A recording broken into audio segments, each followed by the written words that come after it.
Vocês vão agora a Paris, não vão andar no meio da cidade, ok, apresento o indicativo do verbo. Não, vocês querem é saber, olha, como é que eu me desloco daqui à aldeia. Lá fazíamos uma malandriça ou outra naturalmente, mas havia respeito. Sabíamos que estávamos debaixo de uma instituição que tínhamos que respeitar e se não respeitássemos, havia consequências. Éramos castigados, não é? As consequências hoje em dia praticamente não existem.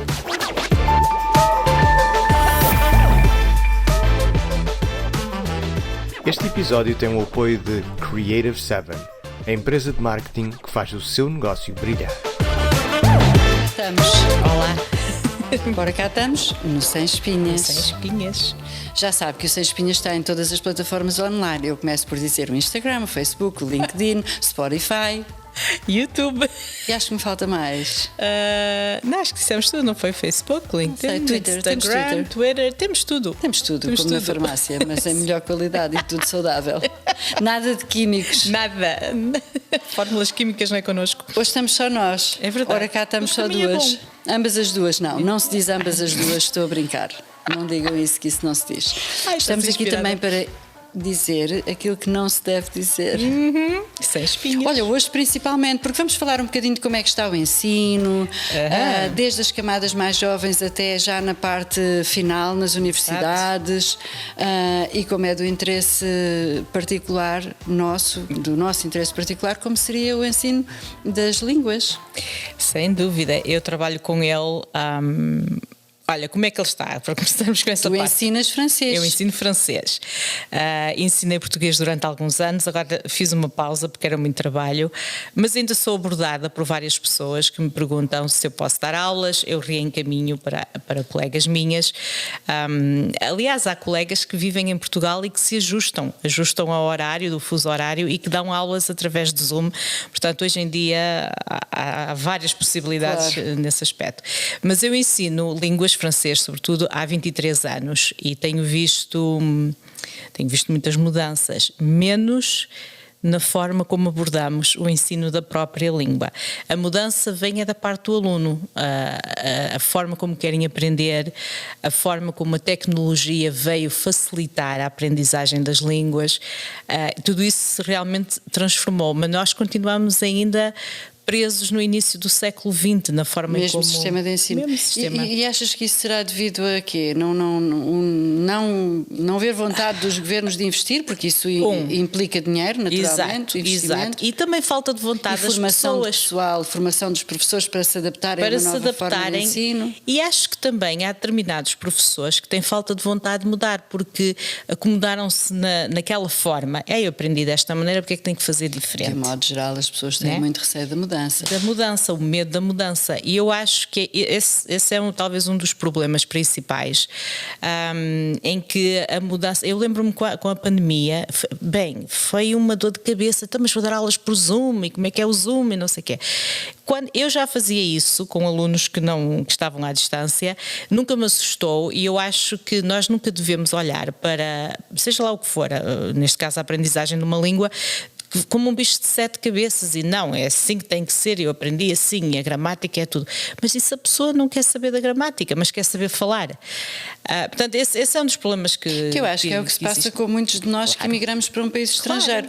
Principalmente tu queres aprender a falar, porque depois a escrita, tu tens o auxílio das ferramentas e que hoje em dia está tão tecnológicas, não é? Portanto, às vezes o falar é muito mais importante. Eu diria agora, que sempre se te obrigam a aprender o I, A, O, U e o passado e o presente, o gerúndio e tudo mais, eu costumo dizer aos meus alunos, porque o currículo ainda está muito virado para essa vertente da gramática, e eu ensino escola secundária, e aqui a escola secundária é do 9º ao 12º ano.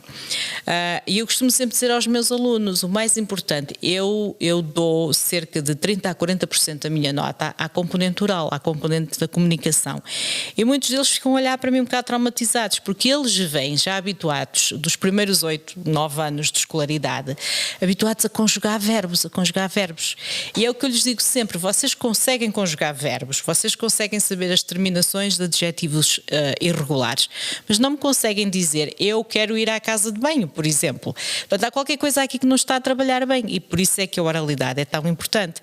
Depois vem o próximo problema, que é ai, mas e se eu dou um erro? E eu digo-lhes sempre, erros são normais, eu não vou penalizar ninguém por dar erros, eu vou penalizar se vocês, no meio da conversa, metem uma palavra em inglês, por exemplo. E então começamos a partir daí, em que a parte da oral é tão importante que eu digo-lhes, vocês vão agora a Paris, não vão andar no meio da cidade, ok, presente o indicativo do verbo, não, vocês querem é saber, olha, como é que eu me desloco daqui além, né? Claro. E portanto, há erros, mas quem é perfeito? É assim, realmente agora agora é que me lembrei que eu própria tive inglês na escola secundária e tive vários anos. E naturalmente que há pessoas que são mais capacitadas para aprender línguas estrangeiras que outras, mas com os anos que eu tive inglês, se estivesse vocacionado na oralidade, eu tenho a certeza absoluta que eu estaria a falar muito melhor do que estou, porque realmente o que aprendíamos era gramática. Era gramática. No entanto, se pegares num texto, consegues lê-lo à vontade. Em francês, lembro-me de ter apresentado alguns trabalhos em francês sobre os queijos, os vinhos, os perfumes, ainda por cima porque eram trabalhos giros para nós, no 11º, não me lembro, mas em inglês não me lembro de haver comunicação oral. Aí está. Tanto, no entanto, eras capaz de conjugar os verbos uma frase todos. ou outra, mas comunicar, não. Não havia. Mas dizia, sim. Exato. É verdade. É isso. E isso é um grave problema, porque sim, nós podemos bombardear os miúdos com gramática todos os dias, mas e se o miúdo não é bom a gramática? Nunca mais vai conseguir aprender uma língua? Não, isso não é verdade. Olha, vou dar um exemplo muito interessante. Hoje, como estamos já no final, praticamente já estamos a fazer revisões da matéria para os exames, a minha turma do 11º ano pediu-me se podiam descansar. Eu disse, ok, o descanso então vai ser, vamos ouvir qualquer coisa em francês e ver o que é que se aprende com isto. E colocamos os desenhos animados do Peppa Pig, que tem muito sucesso, eles todos adoram o Peppa Pig. Em francês, claro está, mas com as legendas em francês também. E a determinada altura, eu tirei as legendas e disse, ok, vamos ver agora o que é que a gente aprende de novo. E são desenhos animados. Porquê é que são importantes? São feitos para crianças, portanto é um vocabulário básico e simples de aprendizagem, claro. Exato. Mas no meio daquilo tudo surgiram vi vários braços no ar dizer, eu aprendi a dizer que estava molhado e eu não sabia. Eu aprendi a dizer que caiu e eu não sabia. E eu disse, ok, e depois na brincadeira disse, ok, ele caiu, qual é que era o tempo do verbo? Mas aprendeste a dizer caiu? Ok, é o mais importante. E eu acho que é a partir daí que temos que ir, porque depois trabalhámos isso em que eu disse, olha, caiu no passado, né? Então estás a pensar já no que foi. Ok. E de repente toda aquela gramática que eles têm que fazer começou a fazer sentido, deixou de ser abstrata e passou a ter um aspecto prático. O ouvir também é muito importante, aí está a prova. Olha, mas tu não achas que o aspecto comunicação, se calhar, lá está, o comunicar, o falar, o saber-nos transmitir ideias, opiniões ou pedir informações, se calhar está a cair em desuso até nas nossas próprias línguas. Sim. Eu acho que as pessoas, eu se calhar não, porque já sou um bocadinho mais velha, mas os jovens tentam cada vez falar menos. E isso é muito preocupante. Eu não diria só que tentam, eu acho que já estão mesmo numa... Não, eles não tentam, é natural neles. Exato, já está numa fase em que não falam.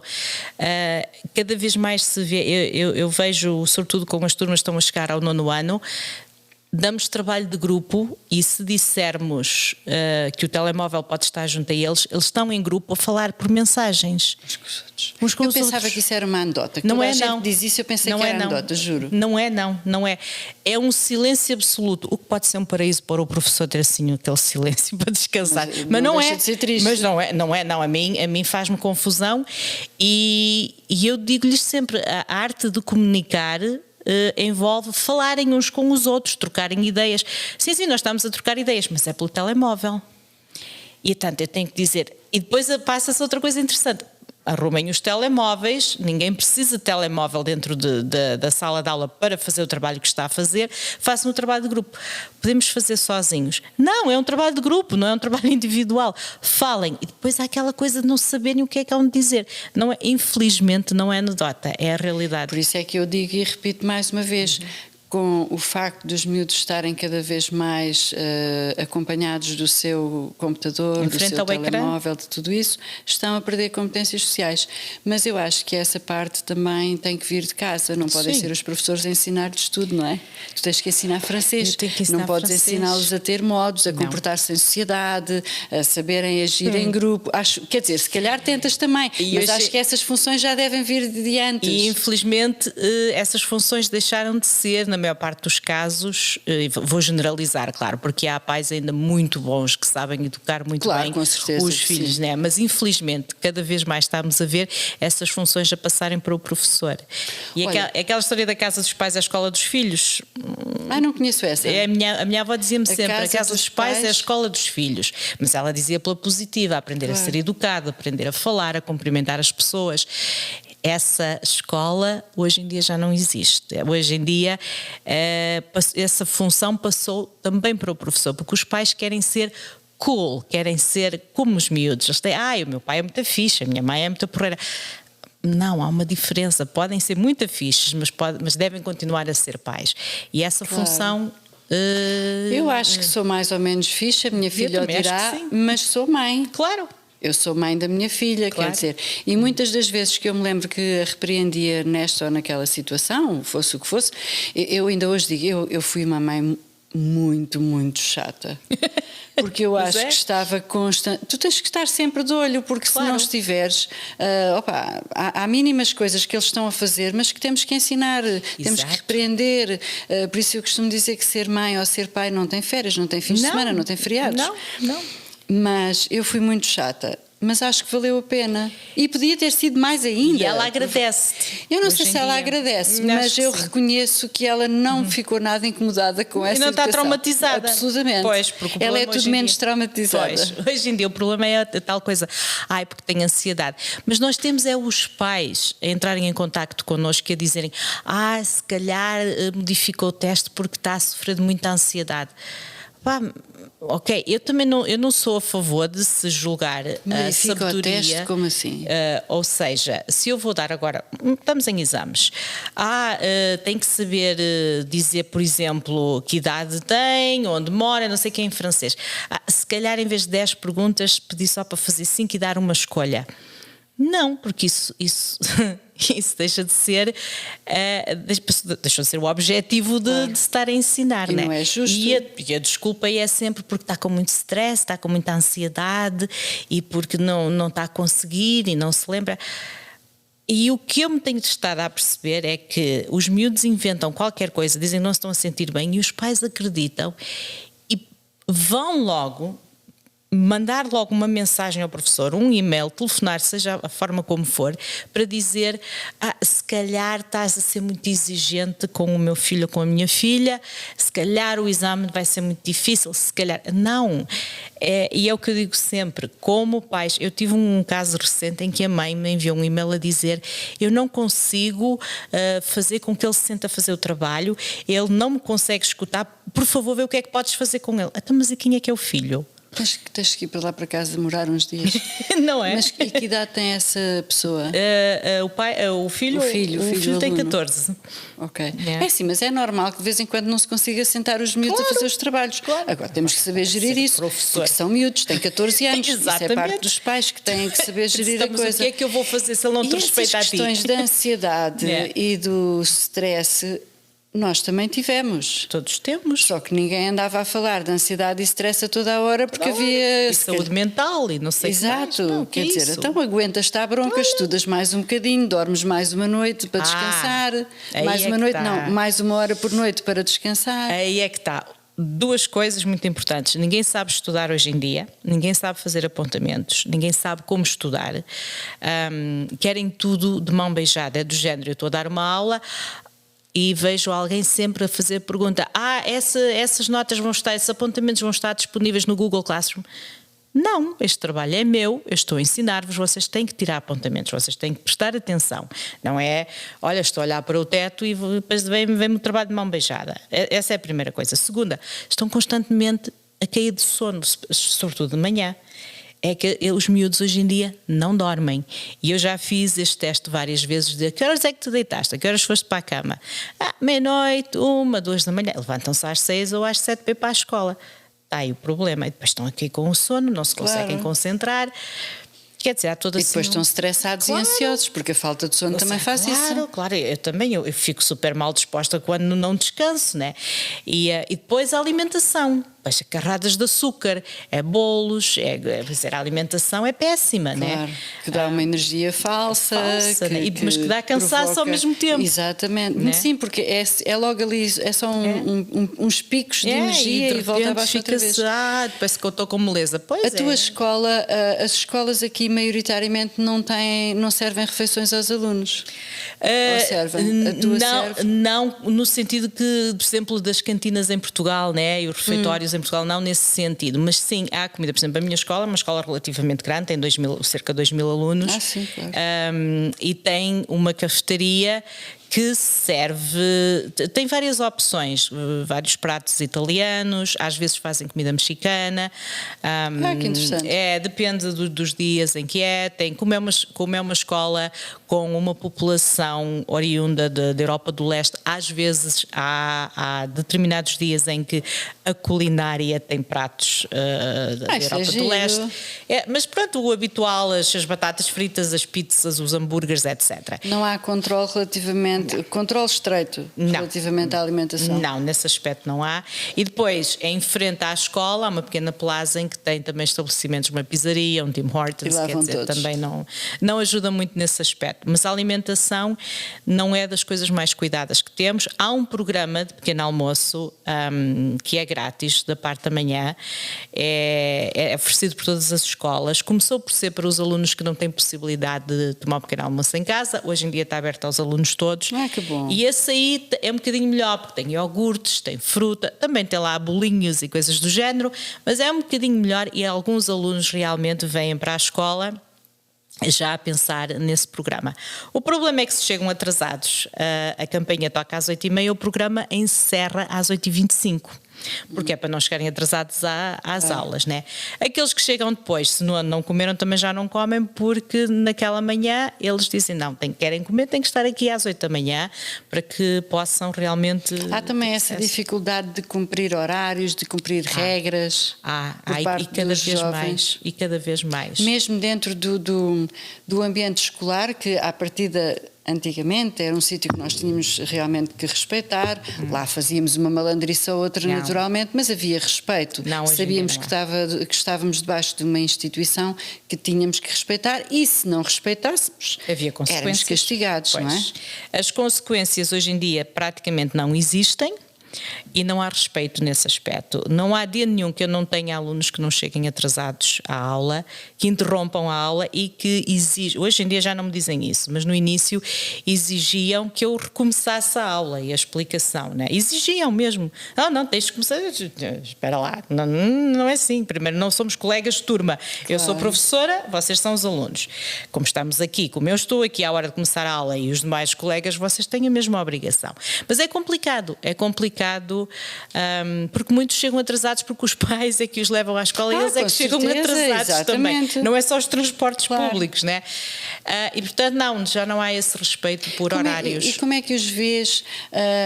Tu vê-los motivados no ensino, vê-los com expectativas de futuro em termos profissionais, ou o que é que imaginariam que gostariam de ser? Sim e não. A minha escola tem o programa de bacharelato internacional, que é muito exigente. Eu costumo dizer que é uma universidade na escola secundária. Os alunos do bacharelato internacional, que é conhecido como IB aqui, sim, são alunos muito dedicados, com muitas expectativas. Todos eles me dizem que as 5 profissões que eu vejo sempre a ser mencionadas, engenheiro, médico, professor, advogado, portanto, andam sempre à volta disso. De vez em quando há um que vai para o mundo do cinema e das artes e da escrita, etc. Portanto, os que frequentam esse programa, eu diria, 100%. São todos muito dedicados, com objetivos muito delineados. Sabem as universidades para as quais querem ir estudar, o que querem estudar. E têm que idade quando entram nesse programa? Portanto, o oficial é no 11º ano, que já tem 16, 17, a maior parte 16, né? Mas há um programa de preparação que começa logo no 9º ano, chamado Pre-IB.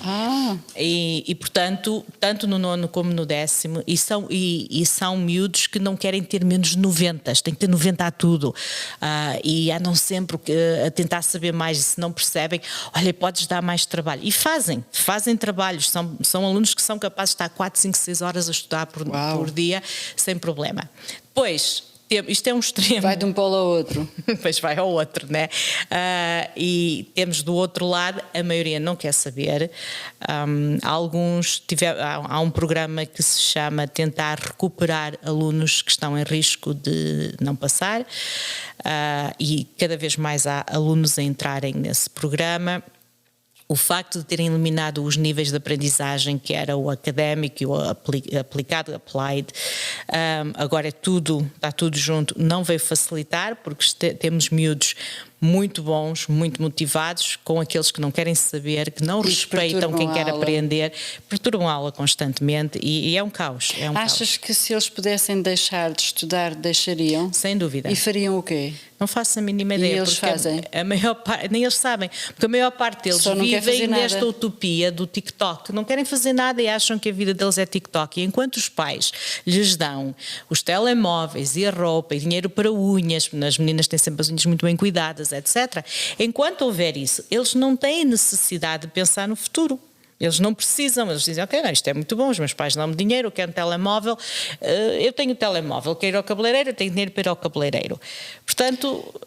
Que também nessa idade não sei se será o que mais falta faz, andar de unhas arranjadas. Né? Mas hoje em dia é a maior parte. Mas pronto, ok, nós até entendemos que as coisas mudaram, mas o facto de ter as unhas lindas e gostar do TikTok e o cabelo arranjado não impede de tentar ser boa aluna na escola. Exatamente. Ou de pelo menos pensar que, ok, eu não gosto disto, mas tem que ser porque eu quero fazer futuramente um trabalho que me agrade. Esse é o outro lado da questão. E que eu ganhe o suficiente para me manter e para ter uma vida, porque assim, o TikTok é muito engraçado, mas só ganharás dinheiro que certamente se fores muito famoso. E até para isso também tens que trabalhar. Tens que trabalhar. É isso que eu lhes digo. Tens que ser muito bom em alguma coisa. É isso que eu lhes digo. Essas pessoas que vocês veem no TikTok têm o trabalho de fazer os vídeos, de pensar nos conteúdos que vão apresentar. E às vezes demoram anos. Exatamente. Portanto, vocês estão aí a ver, é tudo muito bonito, mas nada cai assim do céu. Mas infelizmente temos um grupo cada vez maior que, se pudesse, não frequentava a escola, mas também não sabem, olha, o que é queres ser? Não sei. Tu tens alunos certamente de famílias que não são canadianas, de famílias que falam uma segunda língua. Sim, sim. Esses alunos, esses jovens, falam a língua dos países originários? A maior parte fala, e é muito interessante ver o seguinte: a Europa do Leste, como eu mencionei, todos eles não só falam, como frequentam escolas. Porque já vêm de uma educação que era muito exigente. Muito exigente. Tem alguns que falam até 2 línguas, porque, por exemplo, estou-me a lembrar de um que o pai é da Lituânia, a mãe é da Ucrânia, e ele fala lituânico e ucraniano. Embora nós pensemos que é a mesma coisa, mas não tem nada a ver. Não tem nada a ver uma coisa com a outra. Eles às vezes explicam-me, realmente e inglês. E inglês, e está a aprender francês. Sim, e ele até é muito bom a francês, ele está no programa do IB, ele é muito bom a francês. Tenho muitos alunos da Europa do Leste, eu diria que 99% são bilíngues ou trilingues, alguns deles. Falam muito bem, e eu vejo o resultado deles, porque eles às vezes trazem-me os testes que fazem, muito exigente, porque são testes, é uma espécie de um instituto de Camões que eles têm, mas as escolas comunitárias todas recebem os testes, e o material vem dos respectivos países, né? Okay. E é muito exigente. Literatura, eles fazem de tudo e mais alguma coisa, mas falam muito bem. E os nossos portugueses? Os nossos portugueses. Temos alguns que falam muito bem, frequentam a escola portuguesa. e depois tem outros que nem bom dia sabem dizer. Portanto, aí temos Não se vê isso com a comunidade brasileira. Os brasileiros falam português. Os filhos dos brasileiros falam português. É que há este fenómeno realmente na nossa comunidade portuguesa, que há muitos jovens que ou deixaram de falar português quando chegaram cá e começaram a falar só inglês e entretanto vão se esquecendo de comunicar em português e depois quanto mais te esqueces, mais acabas por te acanhar a falar. Claro. Mas eu tenho muita pena que isso aconteça, porque Também. os miúdos têm tanta capacidade para aprender, sobretudo quanto mais jovens melhor. Claro, yeah. Mas é um fenómeno ainda por explicar. Ainda por cima é assim, o nosso português é a quinta língua mais falada em todo o mundo. Não é assim uma coisita qualquer. Temos um Nobel da literatura. Exatamente. Acho que era importante orgulharmos, obviamente, o inglês, o francês. A Shakira fala 7 línguas, por exemplo, e no entanto a mulher é uma cantora. E é isso e não que a eu impediu digo. de aprender a falar 7 línguas. E até os académicos não concordam muito na idade, mas todos dizem que entre os 7 e os 10 anos, até aos 7, 10 anos, temos capacidade de aprender 7 línguas como se fossem línguas maternas. Ai, 7, isso é maravilhoso. Como se fossem maternas. A única coisa que eles não concordam é uns dizem que é até aos 7, outros que é até aos 10 anos, enfim. Mas ali na primeira década da nossa vida temos a capacidade de aprender 7 línguas como se fossem línguas maternas e depois ir desenvolvendo ao longo da vida. E eu digo sempre aos meus alunos, vocês ali até ao 3º ano de escolaridade aprendem a ler. Depois leem para aprender, é o contrário. E é isso que vocês têm que fazer sempre. É porque a ler aprende-se muito. A ler, eu não teria chegado a francês, embora tenha frequentado a universidade, fiz o mestrado, mas foi a ler porque se não fosse a ler, eu não tinha ninguém que falasse francês comigo, não havia o Duolingo, não havia nada disso, né? Português a mesma coisa, vim para cá com 13 anos, ao fim do 8º ano, já não me lembro muito bem, mas acho que não dominamos o português assim, por aí além, né? Tinha lido o quê? O Romance da Raposa e os Novos Contos da Montanha do Miguel Torga, que é intragável. E foi a ler que eu consegui manter o português. Os miúdos leem, hoje em dia. Alguns leem. O TikTok, olha, algo positivo do TikTok. Houve ali uma onda qualquer, que não sei o que é que foi, que começaram a falar de livros e a fazerem clubes de TikTok e de repente há coisa de não sei se foi na pandemia, sinceramente não me recordo, mas assim de repente começa a ver miúdos a andar com livros. Que bom. Ainda há muitos que não querem ler e que gozam com quem lê, mas há cada vez mais quem diga não, vocês estão a ser bullies, não querem ler, são uns ignorantes, etc, insultam-se, tudo bem, mas eu estou a ver cada vez mais miúdos a ler livros de fantasia sobretudo e de a distópia, como o Hunger Games e coisas assim de um mundo diferente. E mistério, o mistério por qualquer razão está a atrair muitos miúdos também. Portanto, sim, começam a ler e foi um fenómeno no TikTok. Será que vai permanecer? Será que vai durar muito tempo? Mas quando se cria o hábito de leitura, depois também já não se perde assim tão facilmente. E por isso eu digo-lhes sempre, vão lendo também em francês e noutras línguas, porque aí vai-vos ajudar imenso. E hoje em dia, com os telemóveis e as tablets, há uma palavra que não conhecemos, basta apenas pressionar a palavra que dá-nos a definição, a tradução, né? Portanto, eu ainda gosto de sentir o livro, mas não sou contra ler, também tenho livros no meu telemóvel, né? Quando vais de férias, o que é que tu gostas de ler? E em que língua? Eu gosto muito de ler em português, sempre gostei. Mas também gosto muito de ler em inglês, depende do que é que estou a ler, né? Mas adoro ler em português pela simples razão que ainda continua a ser a minha língua materna, né? É a minha língua, como eu costumo dizer. Mas gosto de ler algo que não me faça pensar muito. Não quero nada pesado, não quero nada que eu tenha que interpretar. Eu costumo dizer isso. Portanto, se estou de férias, às vezes é a coisa assim mais banal que existe. Tem que ser bem escrito. Também não vou pegar numa coisa qualquer, né? Mas sei lá, por exemplo, li o ano passado um livro que era, este por acaso era em inglês, era The House Across the Lake, era mistério, era sobre uma mulher que tinha perdido tudo praticamente na vida dela, ficou super deprimida, isola-se numa casa de campo junto a um lago. Depois acontecem peripécias na vida dela muito interessantes, mas a história é isso mesmo, não tem nada para ler entre linhas, mas quando estamos de férias... prende-te àquilo. Exatamente, e é muito bom, na minha opinião é muito bom ler assim algo que não nos faça pensar muito. Mas eu também gosto muito de ouvir podcasts. Né? Também. Estou na praia, gosto de ler, por exemplo, mas também gosto imenso de estar ali. O meu problema com os podcasts é que, se é muito interessante, e tenho esse problema com os livros, e se eu acho piada, dou por mim, estou às gargalhadas e parece uma maluquinha assim no meio da praia. E às vezes não queremos interromper, não é? É isso, né? E, portanto, eu às vezes fico. Mas sei lá, gosto de ler. Eu gosto de ler, se eu dominar a língua, gosto de ler na língua em que foi escrito o livro. Só leio traduções se realmente não conseguir perceber a língua. Não lês em francês? Leio. Leio muito em francês. Em francês tenho tendência a ler os clássicos, porque eu gosto muito dos clássicos franceses. Sobretudo se for o Alexandre Dumas, o Balzac. Mas também leio muita coisa moderna. Há alguns escritores hoje em dia.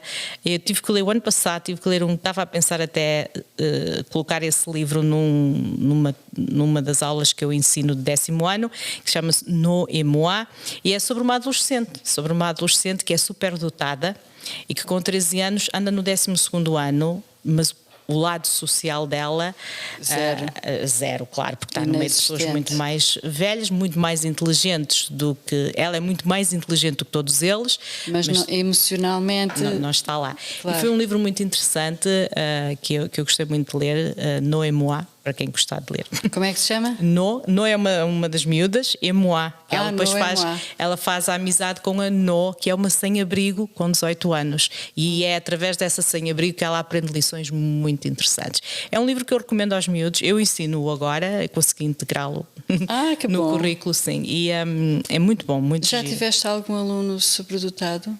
Tenho um neste momento. Sobredotado ou superdotado? Olha, agora baralhei-me. Superdotado.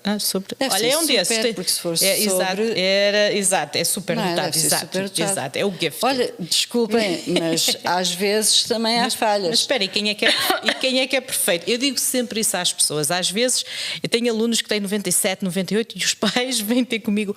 E o que é que ele pode fazer para melhorar a nota? Desculpa lá, vai andar de bicicleta, subir às árvores e cair e arranhar os joelhos. E eu digo sempre, eu não sou a pessoa para responder porque eu não sou perfeita. Vocês estão a pedir perfeição, ninguém é perfeito. Mas 97 ou 98 não chega. Levem o miúdo de jantar fora, pelo amor de Deus. Claro. Olha, agora ia dizer outra coisa ainda pior.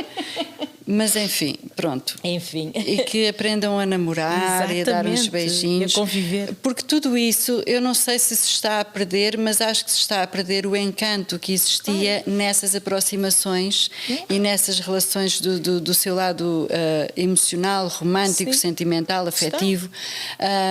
Porque está tudo... E agora vou falar a palavra-chave, porque está tudo muito mais sexualizado. Nos tempos que correm, não é? Hoje é, e está-se a perder isso. Eu costumo dizer... Vocês também notam isso entre os miúdos? Sim. Está-se a perder, eu costumo dizer, a magia do namorar à janela das nossas avós. Era mais interessante. Eu já nem vou por aí. Não, mas era mais interessante do que aquilo que estamos a observar hoje em dia. E deve haver também nas vossas terras, mas eu lembro, principalmente em Lisboa, nos bairros, há muitas casas que têm as janelas namoradeiras, que se chamam assim. Eu já não sou desse tempo, confesso, mas havia, e as varandinhas e tem o seu encanto, mas porque aí também até nessa fase da evolução da vida de um adolescente requer a maturidade emocional, o saber gerir as situações e o saber aceitar os nãos. Exatamente. Porque também acontecem, mas isso também é muito bonito e era importante que os miúdos vivessem dessa forma. Isso. E eu às vezes digo isso aos meus alunos. É muito interessante porque há sempre uns quantos alunos que ficam apegados a um determinado professor. por várias razões. E eu tenho algumas dessas Tiveste alunas... alunos com amores platónicos por ti, Ana? Já lá vai, Que eu acaba. saiba, não. Porque aqueles não falam nisso. Que eu saiba, não. Mas se calhar... Antigamente havia imenso. Era, tinha um fraquinho, não era? Toda a gente teve uma paixão platónica por um professor. Mas aqui, como é quase tabu falar nisso, não sei, né? Que sinceramente, eu às vezes digo isso e digo assim: quando eu estava em Portugal, mas vejo os meus colegas olharem para mim todos escandalizados, então calmo, porque realmente é uma cultura diferente, acho eu. Mas isso faz parte da natureza humana, não tem mal nenhum. Eu também eu sou da mesma opinião, mas eu digo sempre: ok, tá bom, vocês nunca tiveram fraquinhos. Ai não, isso é muito estranho, isso é muito esquisito. Isso, ok, tá bem. Não é nada de estranho, porque nós dizemos amores platónicos. Os não tem nada de estranho, até porque um amor platónico, tu não tens pensamentos estranhíssimos, Claro, não. Geralmente nem penso por um ator, às vezes, num Claro. filme, né? Enfim. Mas enfim. Isso tudo faz parte. Desculpa, eu interrompi-te, porque eu estava a perguntar se tinha existido algum aluno superdotado. Dotado, e tenho um neste momento, já tive vários, tenho um neste momento. Eu costumo dizer que ele é a minha calculadora humana. Aquele miúdo mas ele é com tudo, é com francês, ele fala francês comigo, ele estuda francês desde setembro e com o Duolingo. E qual é a língua materna? Ele fala em casa grego. Uau, Acho também, que sim. também parece uma coisa fácil. Sim, exato. Mas ele ensina-me o alfabeto grego, que eu entra-me sem sai-me às vezes. E eu adoro, porque eu adoro línguas, eu fascino-me as línguas. E eu costumo sempre dizer que se aprendesse agora uma nova língua, tinha que ser com um alfabeto diferente do nosso, né? Ganda maluca. E eu o grego acho super interessante, até porque o português tem tantas coisas em comum com o grego, né? Eu andei a ver uma série grega, ainda estou a ver. Ouço-a em grego com as legendas em inglês. Pronto. Mas ouço em grego porque pensei, deixa-me ouvir a língua original. Super interessante. Senão as pessoas estão a dizer umas coisas e depois o som aparece de forma diferente do mexer da boca. Pronto, é isso. E ele fala grego e, segundo os pais, é fluente e não me admira nada porque ele é super inteligente. Mas começou a estudar francês em setembro e praticamente já fala com a ajuda do SEMAS, que é um programa que nós temos para ajudar, sobretudo com a comunicação. E ele próprio, ele adora ouvir podcasts, ele adora ouvir coisas diferentes nesse aspecto é realmente uma pessoa extraordinária. E depois, eu às vezes estou a calcular testes, eu não consigo adicionar, eu ainda sou daquelas pessoas que às vezes conta pelos dedos, né? Mas eu digo, olha, 15 mais 17 mais 25, e ele está a calcular as coisas como se fosse uma calculadora ali assim, mas sem problema nenhum. E depois no fim dá-me o resultado, eu vou confirmar e ele está certo. Olha, e divide isto, qual é a percentagem? Tal.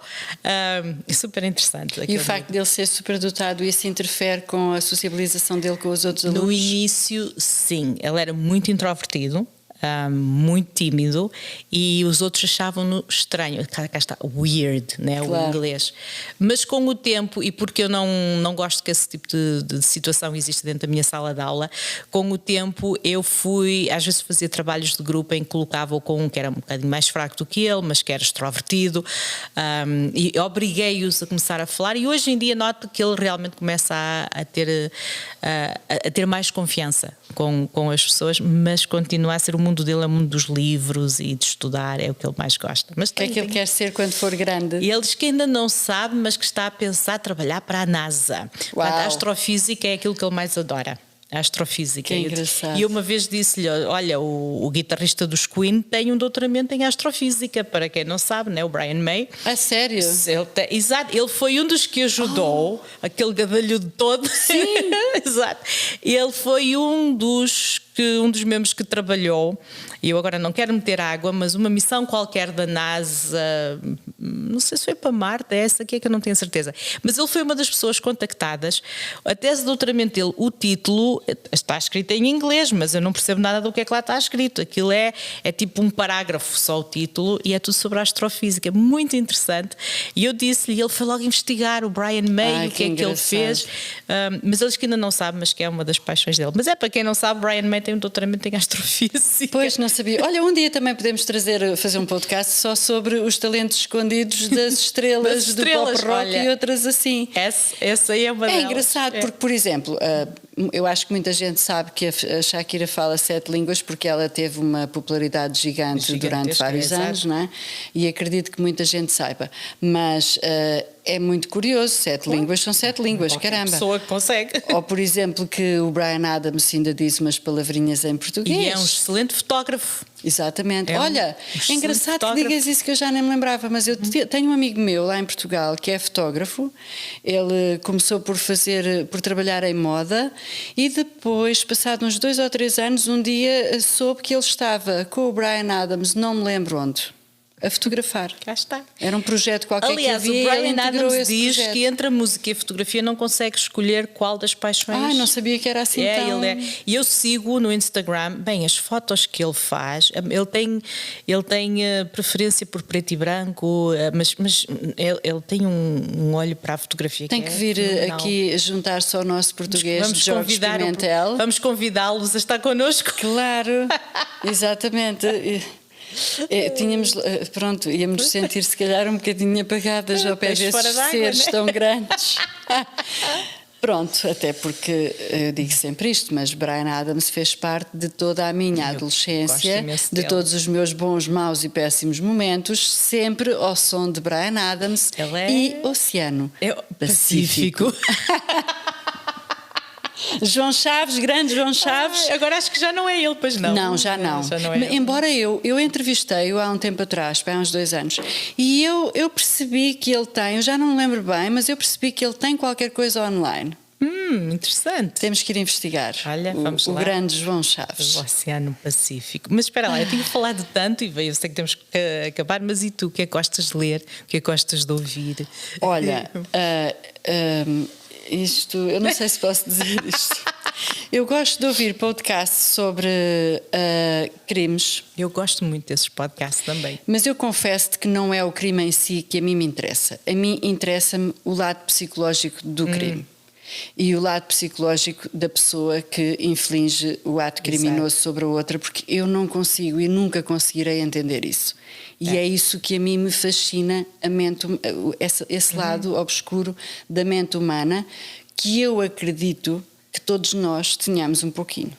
Agora, se não se propiciar esse acontecimento, tudo bem. Agora, numa situação de que nós possamos estar mais frágeis mentalmente, acontece algo que tu não estás... Acredito que possa acontecer. Exato. Depois gosto de ler policiais. E gosto de ler, policiais. Eu adoro poesia também. Tipo, também vou de um polo ao outro, não é? Porque eu Mas isso adoro é que é poesia. interessante, né? Eu gosto mesmo muito de poesia. Não leio muito ultimamente, confesso, e adoro o nosso Essa de Queiroz, como tantas vezes já falámos em off, e agora falamos aqui ao vivo e a cores.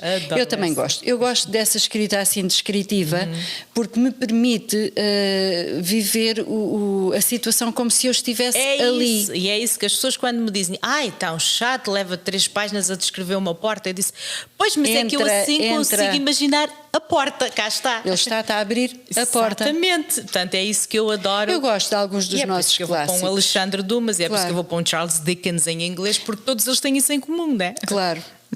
E eu gosto. Pronto, e gosto de muitos dos nossos poetas. Gosto também de alguns poetas brasileiros, que também os há muito interessantes, muito bons. Mas agora tenho lá, assim, empancado um livro da Helena Ferrante, uma napolitana, que, salvo erro, se chama A Amiga Genial. Interessante, quando lês. Mas estou a ler aos pouquinhos, porque ando preguiçosa. Tenho pena de o dizer, não sei porquê, mas acredito que seja uma fase. E às vezes também acho que consigo escrever assim umas poesias e escrevo umas Aliás, coisas. eu não te conhecia esse lado. Temos que falar neste lado da Cristina a escrever poemas. E tenho muitas coisas engavetadas Temos que também. trazer isso e publicar. É assim, eu não sei se tem uma grande qualidade para publicar, mas... Eu vou dizer uma coisa horrível. O que vi, acho que sim. Eu vou dizer, não sei se não vou dizer uma coisa horrível, mas vou dizer uma coisa que provavelmente vai suscitar muitas críticas. Mas se o Pedro Chagas Freitas pode vender e editar tantos livros, eu acho que também posso publicar um livro de poesia. Ora, nem mais. Peço desculpa a quem aprecia o género. A verdade mas é para ser dita. Desculpa, aquilo é literatura a metro. Exatamente. E a verdade é para ser Portanto, dita, se tantas pessoas a editar coisas que eu não considero, embora eu não seja ninguém, mas tenho a minha opinião, que tenham uma grande qualidade e se continuam a vender tanto e tão bem, qualquer dia ainda publiquei um livro com 10 páginas. Temos que conversar, 10 páginas sobre a poesia. Ana, 10 páginas boas versus 100 más. Eu tenho poemas para boas. muito mais. Não sei se estão todos à altura de publicar. Mas vou-vos dizer uma coisa muito engraçada. Há uns anos atrás, quando eu cheguei, só para terminar, o Tony Gouveia, o nosso grande Tony Gouveia, não é? Que era meu amigo nas redes sociais, que me seguia e acompanhou, leu algumas das minhas poesias e disse-me: olha, manda-me aí alguma coisa que eu ainda vou cantar uma coisa dessas. Mas eu imagino que seja muito difícil escreveres uma letra para uma música. Eu não sei como se faz, não sei. Exatamente, posso vir a aprender, mas achei muito engraçado ele ter-me dito isso e pensei assim: isso era muito Mas giro. se ele disse isso é porque viu que realmente tem ali... Pois, eu acredito que sim, até porque ele também é professor, ele era professor de francês. Portanto, está ligado às línguas, porque achou que havia ali qualquer coisita e eu respeito muito a opinião dele. Chegámos ao fim, Ana. Nós ficávamos aqui mais uma hora. Agora mudávamos, isto anda sempre em ondas. Assim é que é giro. E pronto, chegámos ao fim de mais um Sem Espinhas. É sempre um prazer muito grande estar à conversa contigo, porque eu aprendo muitas coisas contigo. Igualmente. E eu gosto muito das pessoas que me acrescentam e com quem eu posso aprender, até porque eu acredito que aprendemos até ao nosso último dia, se estivermos disponíveis para. Ora, e não termos aquele narcisismo de achar que somos melhores que os outros todos. Eu cada vez tenho a ideia de que cada vez tenho consciência de que menos sei. Exatamente, já dizia o filósofo, eu só sei que nada sei.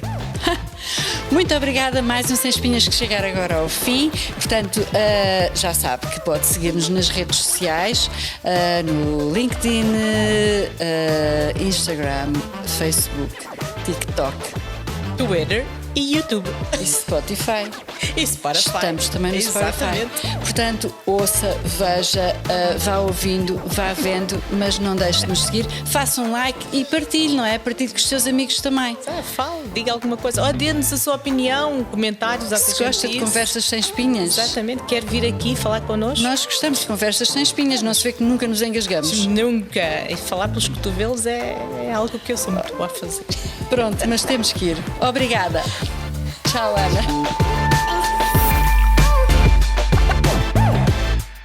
Este episódio tem o apoio de Creative 7, a empresa de marketing que faz o seu negócio brilhar.